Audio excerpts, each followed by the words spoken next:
Welcome, everyone, to Sports Shorts Daily, presented by LaBear's Casino. Ronnie Rance here with you alongside Tommy Krysan.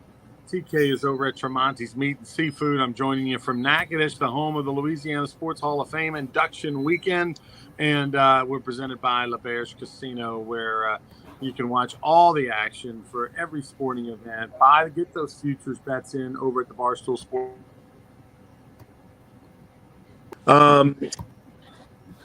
So talk, Tommy, a little bit about a couple of big topics in the world of sports. One, we mentioned it, not to say that I'm Nostradamus, but we mentioned it last week during the British Open that there was conversation about a question was asked to the head of the association, would they take Saudi money if the Saudis wanted to get involved? Well, the answer is yes. The British Open is now owned primarily by the Saudi Arabian corporation that's overseeing, the investment fund that's getting involved with the PGA Tour. They are pumping $1 billion into the British Open.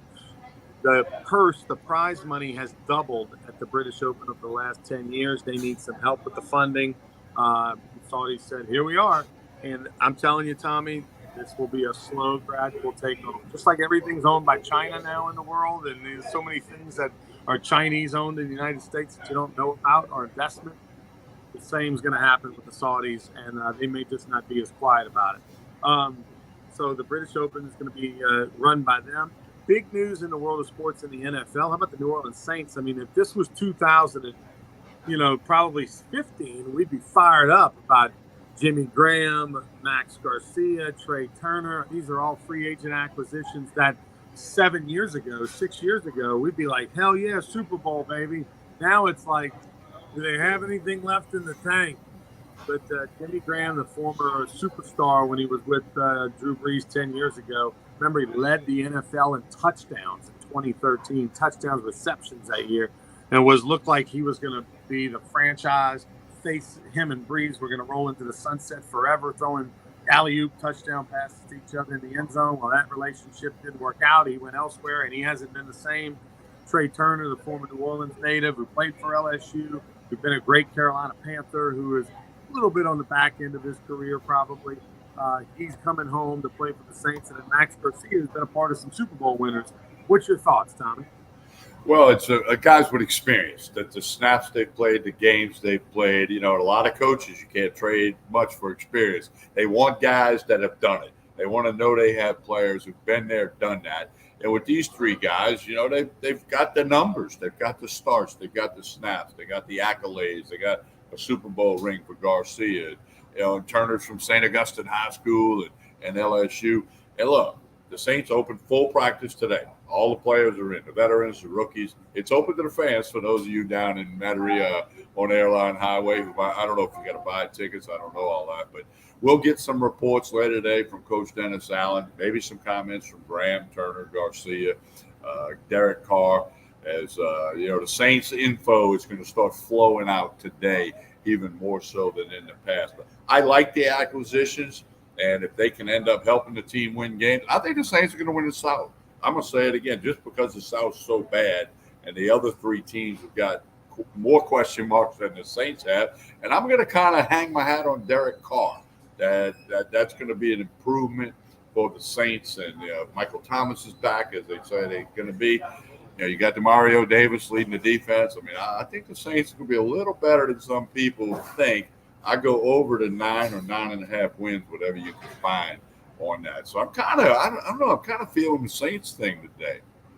I think the Derek Carr, I mean, obviously their season's going to go as Derek Carr goes. And I was a big Derek Carr fan for most of his career. Now, last year was not very good. The last 2 years were a little wonky. Really good games and really not so good games. Remember, he lost his job at the end of the season. They benched him. So it's not like we're getting a Derek Carr guy who's, red hot and he was a big-time free agent. He's a guy who, however optimistic you want to be, is what you think of Derek Carr. Now, I put Derek Carr as, if you had to rank quarterbacks 1 through 32, Tommy, in my opinion, based on where he's at this point in his career, based on how he played the last couple of seasons, 20th. Is that fair? 20th best quarterback in the league? Yeah, I think somewhere between 15 and 20.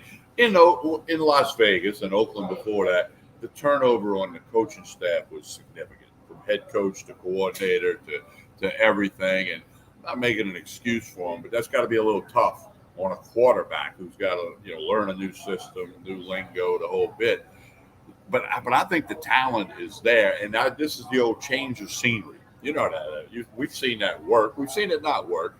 But when all of a sudden he's in New Orleans, the black and gold, he's in charge of this team. There's no question going into fall camp who's going to start the first game. It's going to be Derek Carr. He knows that. The team knows that. The coaching staff knows that. And the fans know it. So I think that's important. And I think if he can develop confidence between now and that first game, I think it's going to be a good thing for the Saints. I'm kind of riding a little high on the Saints, as I said. Well, the other thing, too, is that, you're getting a Derek Carr. Maybe he didn't play his best football last year. Clearly didn't. The team didn't. But he's healthy, right? You're not getting a guy like Drew Brees. I mean, Drew Brees is a Disney movie, and there probably will be one day about him. I mean, the guy literally was on the verge of just career-ending injury, and then all of a sudden he becomes a Hall of Famer. That's not what you're getting in Derek Carr. You're getting a guy that you hope, but new coach staff, a change of scenery, a fresh start is going to jumpstart him into being the quarterback that we all hope he will be. But getting back to the Jimmy Graham pickup, I was a Jimmy Graham fan, when he was with the Saints. And remember, the relationship broke down because when he was a free agent, he wanted to get paid like a wide receiver. The Saints wanted to pay him like a tight end. And at the time, there was a big difference in the pay. And now the tight end position is more flex. It's more considered like a receiver. So, but this is 10 years ago. And the relationship soured, and he ended up elsewhere. They ended up trading him, and he wasn't the same, and the Saints really weren't the same ever at that position. The Saints struggled to really find. I mean, Watson had one big year on the back end of his career, but imagine had the Saints just bit the bullet, Tommy, and given the guy his cheese. I think they would have gotten at least 3 more superstar quality years out of Jimmy Graham. Well, and you got to think he's excited about coming back to where he had tremendous success. He dunked the ball over the goalpost, and he bent it one time. Remember, he caused a delay in the game because they had to fix the uprights in the goalpost. So he might be revitalized. He's a little long in the tooth, but again, experience matters, and I want a guy that they know what he's capable of. Now, can he do it? Didn't play football last year. We'll have to wait and see. Part of the problem with Jimmy Graham was once he started to get so popular, supposedly the work ethic, wasn't the best. That was the things we were hearing, the distractions, doing the other things off the field. And that's hard in a locker room where Drew Brees at that time particularly was the alpha male and putting in all these long hours, and he wants his best, offensive player with him. And he wanted to do other things. Trey Turner, by the way, the former LSU Tigers St. Purple Knight, started 12 of 16 games last year that he played in. He played in 16, started 12 of them with the Commanders. So you get a guy coming off some experience, going home. We'll see what that does. Didn't work out really for Tyrann Mathieu. Maybe it'll work out for Trey Turner. All right, we move on. The Saints, by the way, 9.5 is the over-under. Tommy loves the over, and he loves the Saints to win a division. It always worries me when you bet on a team to win the division or to win an over-under, mostly based off of what everybody else is, right? Like, we're not talking about, like, all the different parts of the Saints team and necessarily how good they are. It's more like, Saints aren't bad, but man, they're really bad. That's kind of more the takeaway from this division is that the other teams are worse than the Saints, and a lot of times that backfires. Yeah, I agree with you. So, and that's the way I'm looking at it. I'm looking at Carolina, Tampa, and Atlanta, being more of a mess than what the Saints are in the worst division in the NFL, not just the NFC, the NFL. So I'm kind of doing that because sometimes you got to flip that around. Ronnie, there was an example in the Rougarou game last night. It was a ground ball to Hayes, the second baseman for Seguin. It took an awful hop. It went off of his glove into the second in the right field. I think Davis Mesh was batting. Well, I ruled it a hit because I didn't want to give Hayes the error. He didn't deserve the error due to the bad hop. So it was more of a decision based on not giving Hayes the error, and then Mesh ended up with a hit. Whereas that's what I'm doing with the NFC South. I'm not got. I don't have any confidence in Atlanta, Carolina, and Tampa, but I'm on the Saints. Speaking of the Rougarou, they're off today, and then they're on the road for the last 4 regular season games. They play Thursday, Friday, Saturday in Texas, Sunday, which could be an important game. Sunday's game may come down to that. Whether they make the playoffs or not could come down to Sunday night in Acadiana against the Cane Cutters. A game will be on 104.5 ESPN, Baton Rouge, and if the Rougarou do make the playoffs, they will host a playoff game Tuesday, August 1st. We'll let you know the minute we qualify or the minute we don't. But Tuesday, August the 1st, put it on your calendar in pencil. We'll let you know when you can put it on your calendar in ink. At the moment, the Rougarou are in, but they have a tough road schedule. They've had some injuries and different things down the stretch.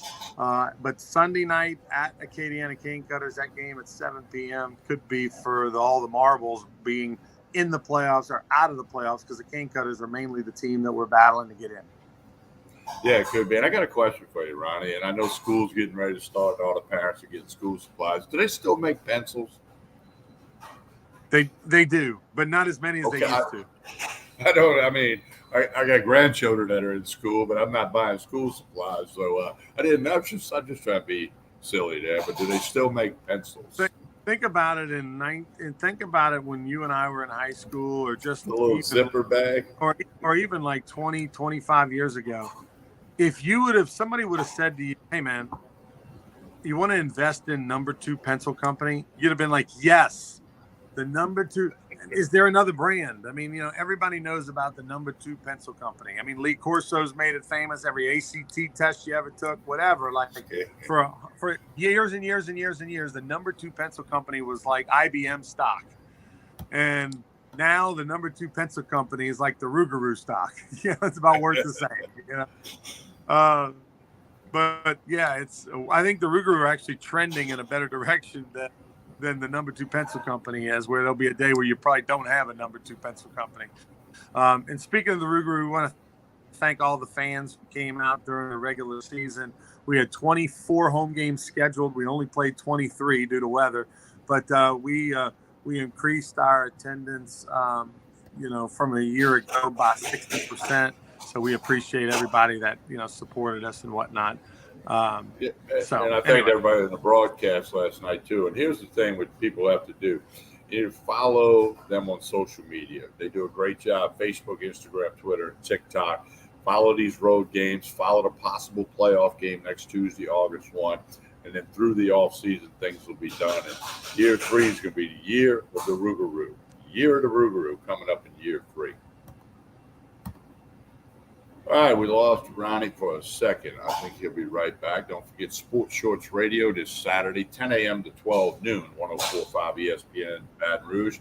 Hunter McCann and I'll have it for you. We will be at Fat Daddy's in Plaquemine this Saturday.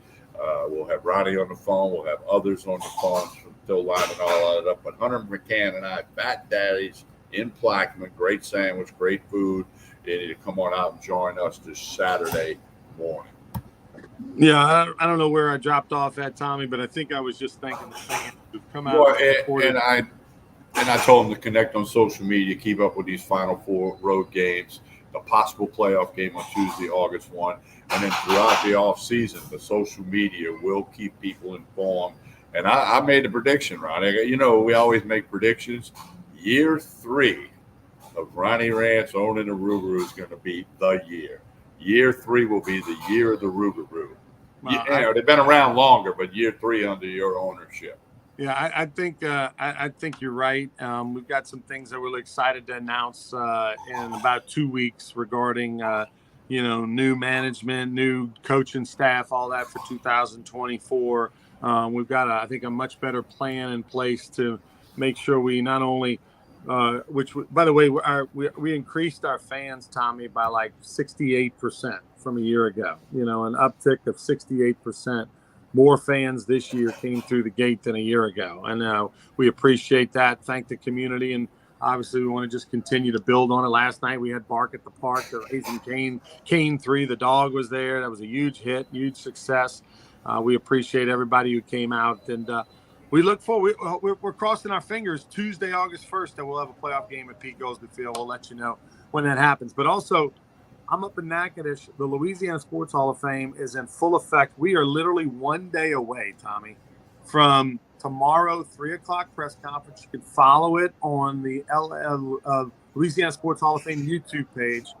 So go to Louisiana Sports Hall of Fame YouTube page. Give us a follow, subscribe. You can also follow on the LPB, Louisiana Public Broadcasting YouTube page. We'll have the press conference tomorrow from 3 to 5. We'll give all the Hall of Famers their Hall of Fame jackets at the press conference. That's a new tradition that we just started this year. And then on Saturday, 6:00, we have the Purple Carpet Arrival Show. So from 6 to 7, all the Hall of Famers, past and present, when they come into the event center, they're going to go down the Purple Carpet. Victor Howell, Lynn Rollins will be interviewing them on the carpet. And then 7:00 Saturday night will be the induction ceremony. And all of it will be live on the Louisiana Sports Hall of Fame YouTube page and the LPB, Louisiana Public Broadcasting YouTube page. Follow along there. And then on Tuesday, August 15th, you don't want to miss it on television on Louisiana Public Broadcasting statewide TV. There's going to be a 2-hour weekend recap special on all the events and everything going on. Paul Maneri will be in studio. ML Woodruff, Dee Bro, they'll all be in studio for that on Tuesday, August the 15th. So a lot of good things happening with the Hall of Fame. Not too late to get tickets. You can go to lasportshall.com. We got 7 events in 3 days, 2.5-hour drive from Baton Rouge. Come check out the Louisiana Sports Hall of Fame and all the events going on at lasportshall.com. Yeah, that's going to be exciting. I'm going to check out as much of that as I can. It's a great induction class. I love sports. I love Louisiana. So I will certainly pay attention. I encourage everyone else to do the same. 2 quick things before we get out of here. Jim Harbaugh might be suspended 4 games, and Congress is dealing with some NIL. They're proposing some sort of bill that will deal with NIL and the transfer portal. Why don't you tell us about both, TK? Well, Jim Harbaugh, he lied to the investigators about some hamburger meals to recruits, and he's expected to be suspended for the first 4 football games on the Wolverines schedule. That's what's expected to happen. We're going to see if it does happen. Also, a couple of guys in Congress, Democrat from West Virginia, Joe Manchin, who played college football at West Virginia, and then former Auburn and Ole Miss coach Tommy Tuberville, a Republican from Alabama, yesterday, introduced legislation about NIL and about transfers. Now, it's one of those things, when you introduce it, it's this big. And then by the time it passes, if it passes, it'll be about this big. I read all the info. It's not going to pass in the form that it was introduced in. Not going to happen. But it's a starting point. That's the thing. It's a starting point. Lane Kiffin said NIL is legalized cheating. Okay. And there's other coaches that made comments. So this is a starting point to try to put some guardrails, so put some lanes in on NIL. Not going to happen overnight. Could be years. So if you're going to be a student athlete in college and you're going to do an NIL deal, get the biggest one you can, because in the future you may not be able to get that. We'll just have to wait and see. Hey, don't forget. Let's see what we got. We got big mistake for the government to get involved by Ronnie's mom. Yeah, I agree. It's a big mistake for the government to get involved, because the government's terrible when it comes to most things. But it's a starting point, and it's going to lead to something, hopefully, that puts this all in line. That's the only thing I think we can go with there. Now, don't forget Sports Shorts Radio, Saturday, 10 to 12, 104.5 ESPN. The Rougarou game Sunday night will also be on 104.5 ESPN. Jeff Palermo and I on the call from Babaca Field in Youngsville. Don't forget Tremonti's Meat and Seafood. The lunch special today is lasagna. They can come up with the on-site catering. They got boiled crabs tomorrow and Saturday. Tremonti's Meat and Seafood, Jefferson Highway in Baton Rouge. Go to the website, tremontis.com. Give them a call. Stop by. The wine, the whiskey, the sausage, the seafood, the Chapman's Reserve meats. It's all here at Tremonti's Meat and Seafood. I want you to check that out. So That's what we got there. So let's see. I'm getting my buttons here. All right. Don't forget this Louisiana Sports Hall of Fame stuff this weekend, lasportshall.com. And of course, we're presented by the Barstool Sportsbook, LeBaris Casino and Hotel in Baton Rouge, where you can bet Major League Baseball, football futures, NFL, NCAA, and much, much more. And they got the Edge Bar with the live entertainment on Thursday, Friday, and Saturday at the LeBaris Casino and Hotel. Want to ask you a favor, like and share this video. Like it, share it, tell folks about it. We're looking for big things this fall with Sports Shorts Daily. We'll be back this Friday morning. I'll be back here at Tremonti's. Ronnie will take the time out of his busy schedule. Friday morning, 10 a.m., we'll do another episode of Sports Shorts Daily. I hope you have a wonderful Wednesday. On behalf of Ronnie Rance, all the folks here at Tremonti's Meat and Seafood, I'm Tommy Christ saying have a great day.